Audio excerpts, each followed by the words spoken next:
Graça e paz, queridos, tudo bem? Aqui é o irmão John e eu quero dar um esclarecimento sobre o que eu coloquei no WhatsApp ontem, né? Que uma coisa é não ter uma base bíblica e outra coisa é a gente ponderar algo que é existente, tá? E eu vim aqui trazer a luz da palavra de Deus mesmo, né? E através da história, porque só a Bíblia não vai contemplar aquilo que eu vou falar aqui. A gente tem que ter uma observação um pouco mais ampla, mas vocês vão entender. Vamos lá, queridos. Quando eu falo que algo não tem base bíblica, é um pouco diferente de ser antibíblico.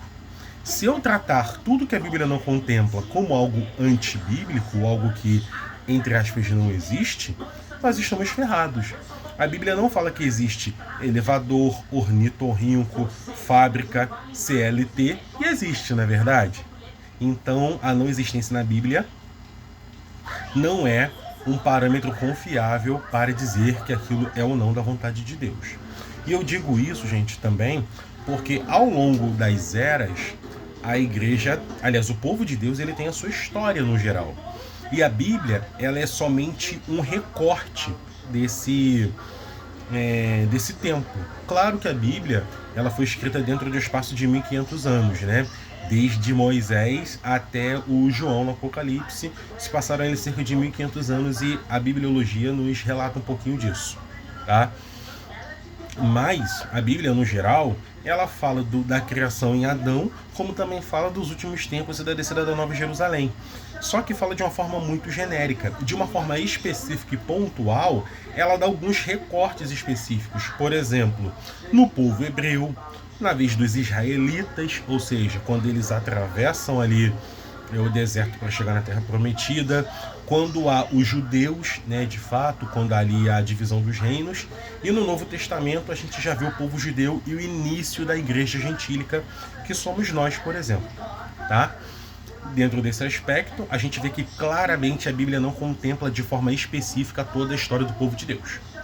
E dentro disso, é claro que algumas coisas vão mudando, assim como há transições do Velho para o Novo Testamento. O modo de cultuar no Velho Testamento é um, no Novo Testamento dos judeus já é algo um pouco diferente, ainda que haja as raízes ali na Torá, que é a Bíblia dos antigos. Ok? Com base nisso, eu quero discutir algumas coisas com vocês, mas eu vou falar duas somente, acredito, tá? O primeiro é que, por exemplo, me questionaram sobre o pastorado feminino. Tem gente que diz que não existe, mas a gente vê claramente aí em várias igrejas do nosso Brasil. Vamos compreender? Primeiro, gente, vamos compreender por que não havia a ascensão de mulheres à liderança naquela época, tá? Nitidamente, o pessoal fala assim, olha, João, Jesus não levou nenhuma mulher como discípula. Olha, discípulos de Jesus tinha muitos, tá, gente? Agora, os selecionados para o apostolado, de fato, foram 12 homens. Um deles faleceu e Matias entrou no lugar. E por que Jesus não colocou mulheres a esse ponto? Por que Jesus não colocou sobre mulheres tal carga? Primeiro, que essa é uma regra universal, a mulher nunca nasceu para levar o mesmo peso espiritual e laboral que o homem. Tá? Nós temos uma estrutura um pouco mais racional, um pouco mais forte, justamente para suportar esse peso da obra, da administração, da proteção, de ir avante, no sentido desbravador da coisa. Isso não significa que a mulher não possa nos dar o suporte. Então ela não faz porque é um favor. Ela é obrigada, aliás, é dever dela dar o suporte que o homem precisa. Então, se eu já tiro os homens de suas casas para seguir, a maioria deles era solteiro, tudo bem, mas Pedro, por exemplo, era casado. Como é que ficou lá se tirar a mulher? Primeiro que Jesus compreende que a mulher é a figura que é o centro do lar, ok? Dentro da questão administrativa, de amor, carinho, afeto, essas coisas todas. Outra coisa, mulher menstrua, engravida e amamenta. Então, são coisas que tornariam a jornada com Jesus, literalmente andando, muito mais perigosa, muito mais cansativa e arriscada. Então, Jesus, na verdade, poupa as mulheres desse grande esforço. Se as mulheres entendessem isso ainda no século XXI, elas clamariam por mais homens qualificados e não tentariam assumir o posto, ok? Embora nem toda mulher queira de fato ser uma líder ou uma pastora, por exemplo, tá? Agora, se eu nego a existência de pastoras simplesmente por terem perereca, eu estou dizendo ao Espírito Santo que ele não é onipotente, ou seja, que ele não pode utilizar uma mulher como pastora simplesmente por ela ser mulher, tendo ela as mesmas qualidades cognitivas e laborais que nós, dentro de uma função como essa, ok? Então vamos lá, gente.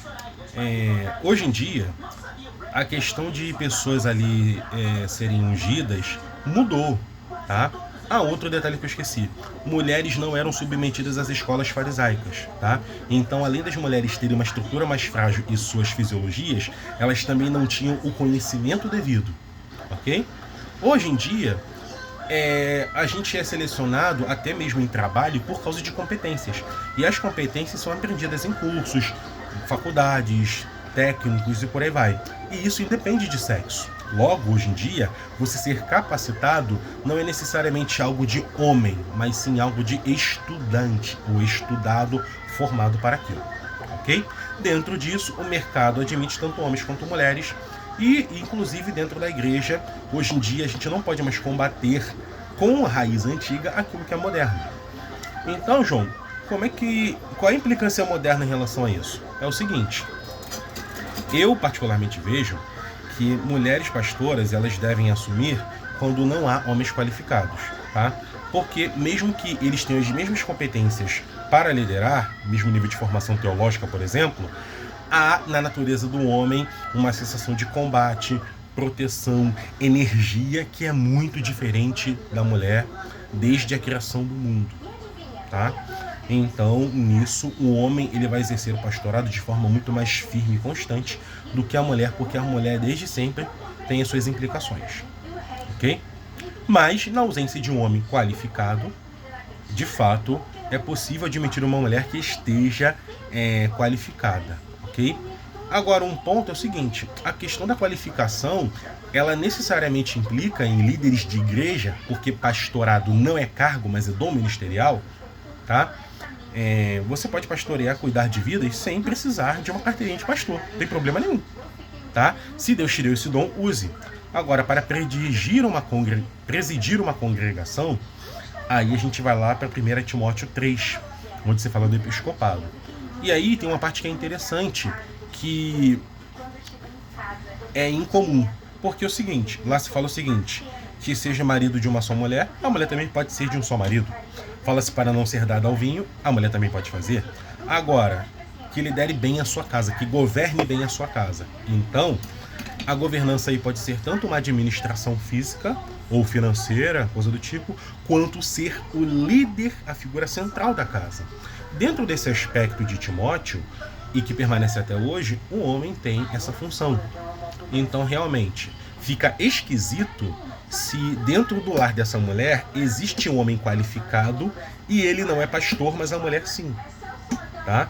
É diferente, por exemplo, de uma mulher ser pastora e o marido dela ser um ímpio, um incrédulo, um ateu de outra religião. Aí, realmente, ele ainda não está qualificado. Mas quando ele é qualificado, ela é pastora e ele não, fica esquisito.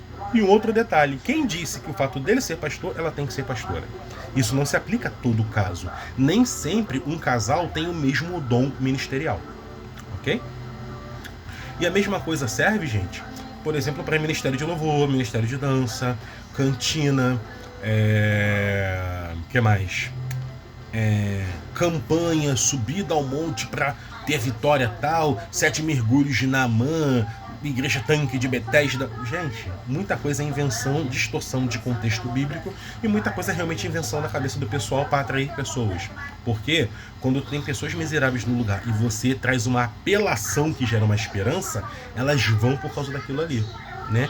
O ruim é quando você não tem boa intenção do coração nem Cristo para oferecer. É isso que estraga, ok? Então, gente, fechando aqui, não é porque algo não existe na Bíblia que de fato não exista. Então a gente tem que ponderar ou questionar essa existência à luz da Bíblia em seu devido contexto e olhar para a história no geral. Até aqui, um grande beijo Deus abençoe seu dia, valeu?